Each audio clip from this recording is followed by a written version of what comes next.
போட்டு வணங்குகிறேன் முருகா.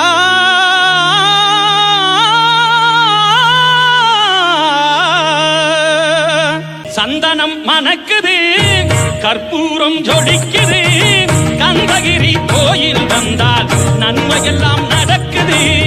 கந்தகிரி கோயில் வந்தால் நன்மையெல்லாம் நடக்குது.